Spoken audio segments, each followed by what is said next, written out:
தாய் தமிழ் உறவுகளுக்கு வணக்கம். கார்த்திக் பாலா பேசுகிறேன். தமிழ்நாட்டு அரசியலை பொறுத்த வரைக்கும் தமிழர் குடிகளை இவர்கள் பிரிப்பதற்கு கையில் எடுத்த மிகப்பெரிய ஆயுதம் பொய் வரலாறு. அந்த பொய் வரலாறுகளை வைத்துத்தான் இன்று வேளாளர்களுக்கும் பல்லர்களுக்கும் ஒரு முரண்களை ஏற்படுத்தி அதன் மூலமாக ஒரு வன்மத்தை விதைத்து ஒரு பிரித்தாளும் சூழ்ச்சி செய்து இவர்கள் அரசியல் செய்ய நினைக்கிறார்கள். இப்போ அதன் அடிப்படையில் தான் இப்போ பல்லர்களுடைய உண்மையான வரலாறு என்ன அப்படிங்கிறத ஆய்வு செஞ்சு அதை பற்றி தெரியப்படுத்தி அவர்களுக்கும் விழிப்புணர்வு கொடுக்கணும் அப்படிங்கிறது தான் நம்ம நோக்கமே தவிர்த்து இதன் மூலமாக எந்த ஒரு தமிழர் குடியையும் இழிவுபடுத்துவதற்கோ காயப்படுத்துவதற்கோ அவர்களுக்கு என்ன சொல்கிறது, இந்த திராவிடனுங்க உருவாக்கி வச்சுருக்கானுங்கள்ல அந்த மேல் சாதி கீழ் சாதி அந்த மாதிரி கேவலமான கருத்தியல்லையும் இங்கே யாரும் பேசலை. இங்கே இருக்கக்கூடிய பொய் வரலாறுகளை அந்த வரலாற்றை வைத்துத்தான் உடைக்க முடியுமே தவிர்த்து வேறு வழி கிடையாது. ஏன்னா இது இருக்கிற வரைக்கும் நமக்குள்ள முரண்களும் பிரச்சனைகளும் இருந்துக்கிட்டே தான் இருக்கும். அந்த வழியாக இன்றைக்கி நாம் கையில் எடுக்கக்கூடிய விடயம் என்ன அப்படின்னு பார்த்திங்கன்னா, பல்லர்கள் பாண்டியர்கள் இல்லை அப்படிங்கிற ஒரு காணொலியை தான் இன்றைக்கி நான் பதிவு செய்யணும்னு நான் நினைக்கிறேன். இது 100க்கு 100% வரலாற்றை வைத்து பார்க்கும்போது நம்மால் சொல்ல முடியும்.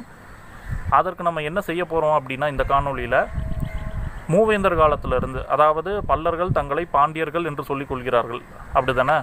இப்போ அந்த பாண்டியர் காலத்தில் இருக்கக்கூடிய கல்வெட்டிலிருந்து, அதாவது 13ஆம் நூற்றாண்டில் கிடைத்த கல்வெட்டிலிருந்து 14ஆம் நூற்றாண்டு 15ஆம் நூற்றாண்டு 16ஆம் நூற்றாண்டு கல்வெட்டு வரை ஒரு சில கல்வெட்டுகளை எடுத்து பல்லர்களுக்கு என்ன எழுதி வைத்திருக்கிறார்கள் வரலாற்று ரீதியாக அப்படிங்கிறத தான் இன்றைக்கி நம்ம பார்க்க போகிறோம். 13ஆம் நூற்றாண்டு கல்வெட்டு யாருடைய ஆளுமைன்னு பார்த்தீங்கன்னா குலசேகர பாண்டியன். இவருடைய காலம் 1268 1308 வரைக்கும். இவர் முதலாம் மாரவர்மன் சுந்தரபாண்டியனின் மகன். அவருடைய காலம் 1216 1238 வரைக்கும்.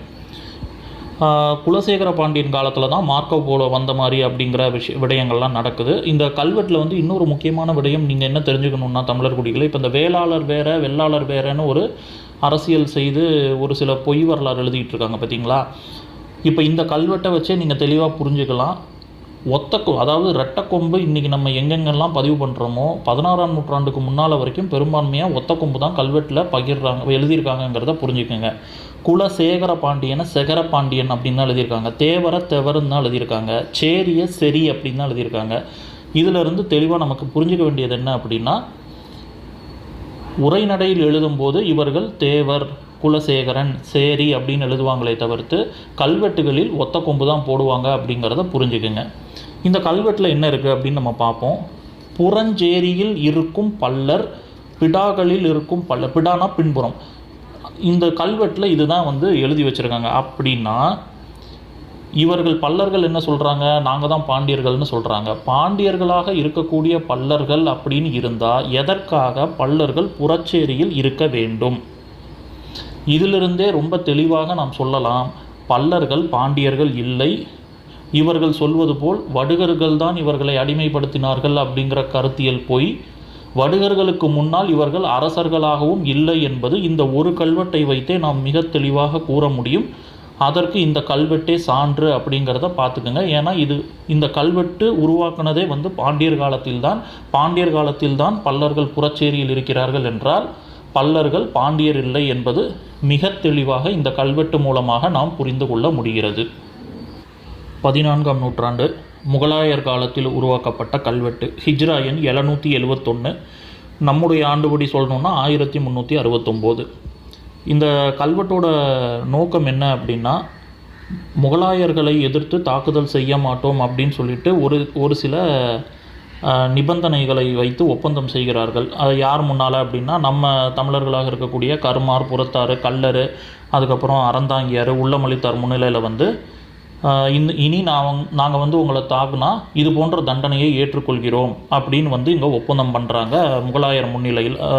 என்ன மாதிரி தண்டனைகள் அப்படின்னு கேட்டிங்க அப்படின்னா, மீசை மற்றும் தாடியை மலித்து கொள்வது, அப்புறம் நம்ம தமிழர்களின் மனைவிகள் பெண்களை அவர்கள் வித்வான்களை வைத்தே பிடித்து கொண்டு தானப்பொறி பொறித்து அவர்களே தங்கள் சிறுவர்களுக்கு பரிசாக அளிக்க இணங்குகிறோம் அப்படிங்கிற ஒரு தண்டனையை ஏற்பது. அப்புறம் அந்த ஊர் மக்களில் வாழக்கூடிய கீழ் சாதிகள் என்று சொல்லக்கூடிய நபர்களை வைத்து இவர்களை பெண் ஓவியமாக வரைந்து அவர்களின் குழந்தைகளின் காலில் அதை கட்டி சுத்த விடுவது, இது போன்ற தண்டனைகளை ஏற்றுக்கொள்கிறோம் அப்படின்னு அந்த ஒப்பந்தத்தில் எழுதுகிறாங்க. இந்த 14ஆம் நூற்றாண்டு கல்வெட்டில் இவர்கள் என்ன குறித்திருக்கிறார்கள் என்று பார்த்தீங்கன்னா, கீழ் சாதி அப்படிங்கிற ஒரு இடத்தில் ஒரு 4 குடிகளை இங்கே குறிப்பிட்டிருக்காங்க. என்ன அப்படின்னா, பாணர், புலையர், பறையர், பல்லர் மற்றும் உள்ள கீழ் சாதிகள் அப்படின்னு இங்கே குறிப்பிட்றாங்க. இதிலிருந்து நமக்கு தெரிகிற விடயம் தெளிவாக என்ன இருக்குது அப்படின்னா, 14ஆம் நூற்றாண்டிலும் நம்முடைய பல்லர் உறவுகள் வந்து அரசு ரீதியாக எந்த ஒரு இடத்திலும் பெருமளவு இல்லை அப்படிங்கிறது ரொம்ப தெளிவாக இந்த கல்வெட்டு மூலமாக நமக்கு தெரிந்து கொள்ள முடிகிறது. 15ஆம் நூற்றாண்டை சேர்ந்த கோவில் சாசனம் என்று சொல்கிறார்கள். அதாவது அகஸ்தீஸ்வரர் கோயில் தென்புறம் சுவரில் உள்ள சாசகம். இதில் என்ன எழுதியிருக்காங்க அப்படின்னு பார்த்தீங்கன்னா, பல்லருக்கும் பறையருக்கும் தவிழும் முரசும் செமக்களமும் நன்மை திண்மை பெருவினைக்கும் கொட்டி அப்படின்னு பதிவு செய்கிறாங்க. இது யாரால் பதிவு செய்யப்பட்டிருக்கு அப்படின்னு பார்த்தீங்கன்னா, வானாதாயன் அப்படிங்கிற ஒரு நபரால் பதிவு செய்யப்பட்டிருக்கு. தவிழு, முரசு, செமக்களம் போன்ற வேலைகளை பல்லர்கள் செய்திருக்கிறார்கள் 15ஆம் நூற்றாண்டில் அப்படிங்கிறது இதன் மூலமாக நமக்கு தெளிவாக தெரிகிறது. அதே போன்று கிட்டத்தட்ட 10ஆம் நூற்றாண்டிலிருந்து 15ஆம் நூற்றாண்டு வரைக்கும் பல்லர்கள் உழவு செய்த மாதிரி எந்த ஒரு குறிப்பும் எங்கேயும் இல்லை. ஆனால் பறையர்களுக்கு உழுபறையர் என்கிற குறிப்பெல்லாம் இருக்கிறது. ஆனால் பல்லர்களுக்கு உழவு செய்த மாதிரி எதுவும் இல்லை அப்படிங்கிறது குறிப்பிடத்தக்கது. இதுதான் இந்த கல்வெட்டின் மூலம் நமக்கு கிடைத்த செய்தி. 15ஆம் நூற்றாண்டு கல்வெட்டு. இந்த கல்வெட்டுலையும் பார்த்திங்கன்னா சோழ அப்படிங்கிற சொல்லுக்கு சோழ அப்படின்னு தான் எழுதி குறிப்பிட்டிருக்காங்க.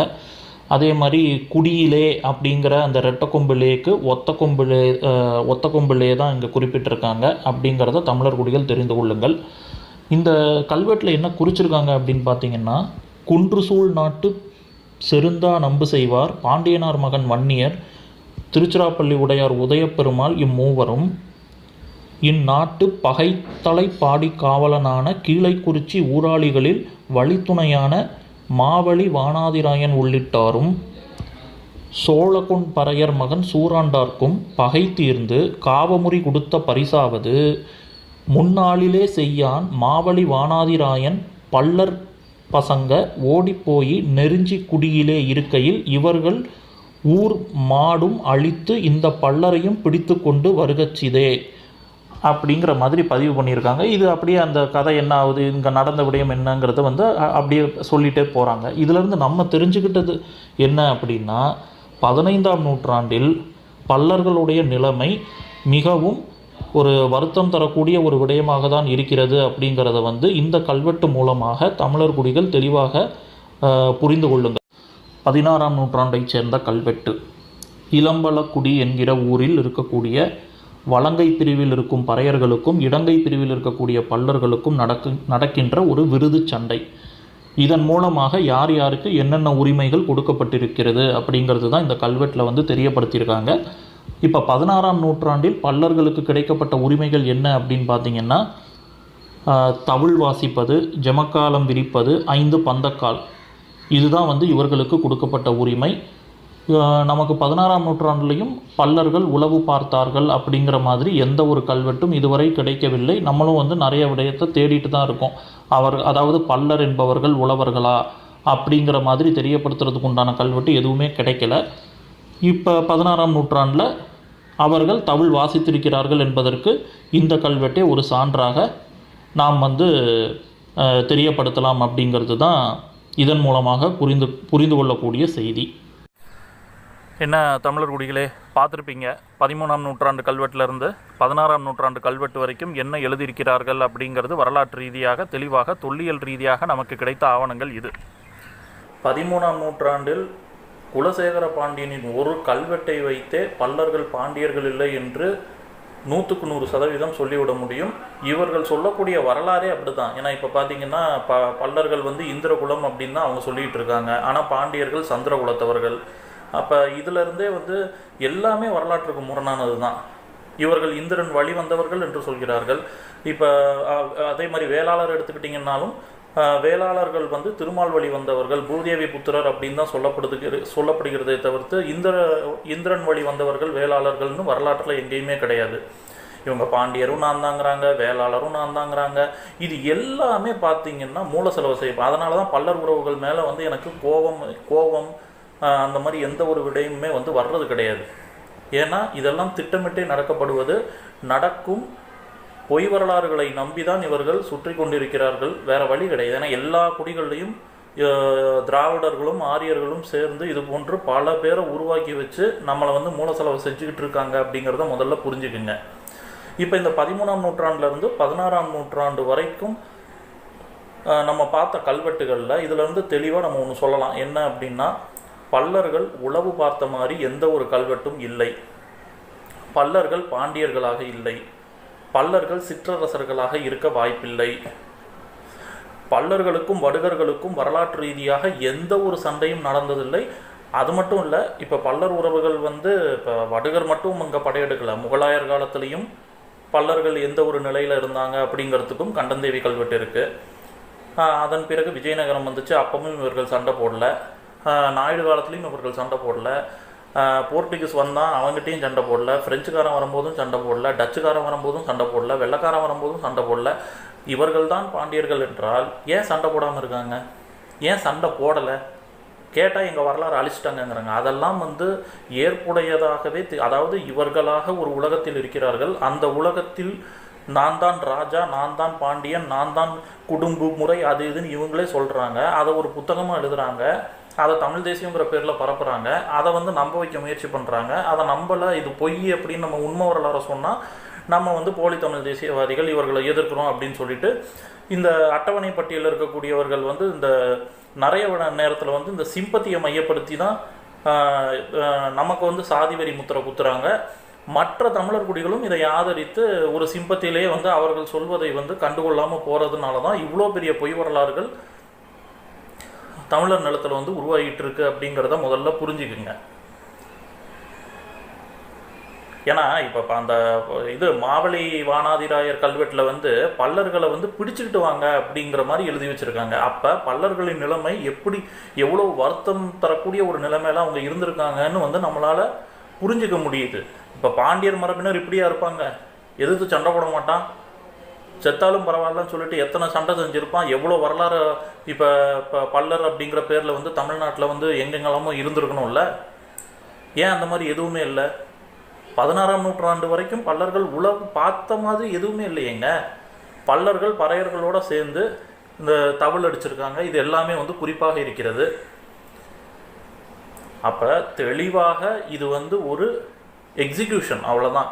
இங்கே திட்டமிட்டே வந்து திராவிட அரசியல் செய்வதற்காக, மக்களை பிரிப்பதற்காக பொய் வரலாறுகளை எழுதி மக்களை நம்ப வைத்து இப்போ வேளாளர்களுக்கும் பல்லர்களுக்கும் ஒரு முரண்களை ஏற்படுத்தி சண்டை போடணும். அப்போ தான் அவங்க ஓட்டரசியல் செய்ய முடியுங்கிற அந்த சுயநலத்திற்காக தான் இங்கே இவ்வளோ விடயம் நடந்துக்கிட்டு இருக்குது. இதை பல்லர் உறவுகள் தயவுசெய்து புரிஞ்சுக்கோங்க. நீங்கள் தான் பிடிச்ச மயிலுக்கு 3 காலுன்னு இருந்தீங்கன்னா உங்களை யாராலையும் மாற்ற முடியாது. இதை மற்ற தமிழர் குடிகள் உணர ஆரம்பிங்க. ஒரு சில கல்வெட்டுகள் கிடைக்கிது. 13ஆம் நூற்றாண்டுக்கு முன்னால் தேவேந்திர குடும்பம் அந்த மாதிரிலாம் ஒரு சில கல்வெட்டுகள் கிடைச்சாலும் அது இவர்கள் சொல்லக்கூடிய வரலாறுக்கும் அந்த கல்வெட்டில் இருக்கக்கூடியதற்கும் சம்பந்தமே இல்லாதது. அதாவது இவங்களை பாண்டியர் என்றோ, இல்லை இவங்க வந்து அரச மரபினர் என்றோ, இல்லை இவங்க வந்து உழவர் என்றோ, இவங்க வந்து வேளாளர் என்றோ, இப்படி எதுவுமே கிடைக்கவில்லை என்பது தான் நிதர்சனமான உண்மை. திட்டமிட்டே வந்து இங்கே தமிழர் வரலாற்றை அந்த மரபில் இல்லாத இன்னொரு குடிகிட்ட கொடுத்து ஆரியமும் திராவிடமும் சேர்ந்து தமிழர் வரலாறுகளை அழிக்க பார்க்கிறது என்பது தான் இதன் மூலமாக தமிழர் குடிகள் புரிந்து கொள்ள வேண்டிய விடயம். இப்போ 10ஆம் நூற்றாண்டுலேருந்து 16ஆம் நூற்றாண்டு வரை பார்த்ததில் நமக்கு என்ன தெளிவாக தெரிஞ்சிருக்கு அப்படின்னா, பல்லர்கள் பாண்டியர்கள் இல்லை, உழவு அப்படிங்கிற கருத்தியல்ல எங்கேயுமே அவர்களுக்கு எந்த ஒரு ஆவணமும் ஆதாரமும் இல்லை அப்படிங்கிறது தெளிவாக இருக்குது. இனி வரப்போகிற பாகங்களில் நம்ம என்ன பார்க்க போகிறோம் அப்படின்னா, பல்லர்கள் எப்படி உழவர்கள் ஆனாங்க, இவர்களுக்கு கோவில் உரிமை எப்பெல்லாம் யாரால் வழங்கப்பட்டிருக்கலாம், நடக்கும் திருவிழாக்கள் எந்த நூற்றாண்டிலிருந்து உருவாகிருக்கு, 16ஆம் நூற்றாண்டுக்கு மேலே என்ன நடந்திருக்கு, அப்போ உண்மையாகவே பல்லர்கள் யார், இவர்கள் வந்து தமிழர் மரபிலிருந்து தமிழர்கள் கிட்ட இருந்து உருவான கிளைக்குடிகளா, இல்லை வேற ஒரு இடத்துல இருந்து இங்கே குடியேற்றப்பட்டவர்களா, இது போன்ற விடயத்தெல்லாம் நம்ம ஆய்வு செஞ்சு உண்மையான வரலாறுகளை தெரியப்படுத்துவோம். தயவு செய்து புரிந்து கொள்ளுங்கள். இதனால் உண்மை வரலாறுகளை பேச பேச தெளிவு பிறக்கும், நமக்குள் இருக்கக்கூடிய முரண்கள் களையும். நாம் அனைவரும் ஒன்று சேர்ந்தால் மட்டுமே தான் நாம் நினைத்த தமிழர் அரசியலை தமிழகத்தில் எடுக்க முடியும். பொய் வரலாறுகளை கட்டிக்கிட்டு இதுதான் உண்மைன்னு நம்பிக்கிட்டு சண்டை போட்டுக்கிட்டே இருந்தீங்க அப்படின்னா நீங்கள் வந்து ஒரு ஏஜென்ட், அவ்வளோதான். ஆரிய திராவிட செயல்பாட்டுகளால் இயக்கப்படக்கூடிய ஒரு நபர்களாக தான் நீங்கள் பார்க்க முடியுமே தவிர்த்து வேறு எதுவும் செய்ய முடியாது. இதை புரிந்து கொண்டு இனியாவது வரலாற்றை தெளிவாக பார்க்கக்கூடிய ஒரு மனப்பக்குவம், உண்மையை ஏற்றுக்கொள்ளக்கூடிய ஒரு பக்குவ நிலை. அதாவது இங்கே எப்படி இருக்கீங்க அப்படின்னு பார்த்தீங்கன்னா, இந்த பொய் வரலாறு எழுதுகிறவங்கலாம் மனநோயாளிகள் மாதிரி தான் ஆயிட்டுருக்கீங்க. அதாவது நான் இதுதான் என் உலகம், நான் யார் சொன்னாலும் கேட்க மாட்டேன், எல்லாமே யூகம், எதுக்குமே ஆவணம் இருக்காது, ஆதாரம் இருக்காது, உண்மையை சொன்னாலும் உடனே திட்ட வேண்டியது, தனி மனித தாக்குதல், நீ அப்படி நீ இப்படி, இதெல்லாம் தான் இங்கே பிரச்சனையாக இருக்கிறது. இனியாவது இந்த விடயத்தை எல்லாம் புரிந்து கொள்ளுங்கள். முக்கியமாக தமிழ் தேசியவாதிகள் தெளிவாக இருங்க. ஏன்னா பொதுமக்களை வந்து உண்மை வரலாறுகளை சொல்லி பொதுமக்களுக்கு எது சரி எது தப்பு அப்படின்னு சொல்லக்கூடிய இடத்தில் தமிழ் தேசியவாதிகளை தவிர்த்து தமிழர் நாட்டில் வேறு யாருமே இந்த விடயத்தெல்லாம் பேச முடியாது. ஆனால் நீங்களே பேசினா பிரச்சனை வரும், சண்டை வரும், முரண்கள் வரும்னு சொல்லிட்டு பொய்களை ஆதரித்து நீங்கள் கடந்து சென்றீர்கள் என்றால் அதுவும் தமிழின துரோகமே அப்படிங்கிறத புரிந்து கொள்ளுங்கள். இறுதியாக தெளிவாக சொல்கிறேன், பல்லர்கள் பாண்டியர்கள் இல்லை என்பது 100க்கு 200% உண்மை என்பதை எல்லா தமிழர் குடிகளும் உணருங்கள். தொடர்ந்து அடுத்தடுத்த பாகங்களில் எப்படி இதெல்லாம் நடந்தது அப்படிங்கிறத வந்து தெளிவாக நம்ம வந்து ஆய்வு செஞ்சு முடிவில் இது என்ன, அதாவது பல்லர்கள் மரபு என்ன அப்படிங்கிறதையும் வரலாற்று ரீதியாக ஏரணத்தோடு நம்ம வந்து பேசி இதற்கு ஒரு தீர்வை கொண்டு வருவோம். இதுதான் நான் என்னால் வந்து செய்யக்கூடிய தமிழர் இனத்திற்கு பிரச்சனைகளை முடிப்பதற்காக செய்யக்கூடிய ஒரு விடயம். இதை புரிந்து கொள்ளுங்கள். தேவையில்லாமல் வந்து சண்டை போடுறதுனால யாருக்கும் எந்த பயனும் கிடையாது. உண்மை வரலாறை ஏற்றுக்கொள்ளுங்கள். யூகத்தின் அடிப்படையில் பேசாதீங்க. உங்கள்கிட்ட இல்லை, எல்லாரையுமே அப்படி தான் உருவாக்கி வச்சுருக்காங்க. அதிலிருந்து வெளியே வரணும்னா முதல்ல நம்ம பகுத்தறிவை வைத்து ஏறன் அடிப்படையில் சிந்தித்து வரலாற்றை எப்படி பார்க்க வேண்டும் என்று பார்த்து அப்படி தான் நம்ம போகணுமே தவிர்த்து சும்மா மன்னர்களை எல்லாம் வந்து அவன் ஏன் சாதி ஓன் சாதி அப்படி இப்படி. மன்னர் என்பது ஒரு குடும்பம், அவ்வளோதான். அந்த குடும்பத்தை வைத்து கொண்டு சாதி முத்திரையை குத்தி நான் தான் சேனன், நான் தான் சோழன், நான் தான் பாண்டியன் வந்து இங்கே சண்டை போட்டுக்கிட்டு இருக்கிறதுனால 10 பைசாவுக்கு தமிழர் இனத்திற்கு பயனில்லை அப்படிங்கிறத உணருங்க. இருக்கிற வரலாறை பேசுங்க. எல்லா தமிழர் குடிகளும் ஒற்றுமையாக இருக்க முயற்சி செய்வோம். பொய் வரலாறுகளை உடைத்து உண்மை வரலாறுகளை தெரியப்படுத்த மற்ற தமிழர் குடிகள் ஆதரவு தெரிவிங்க.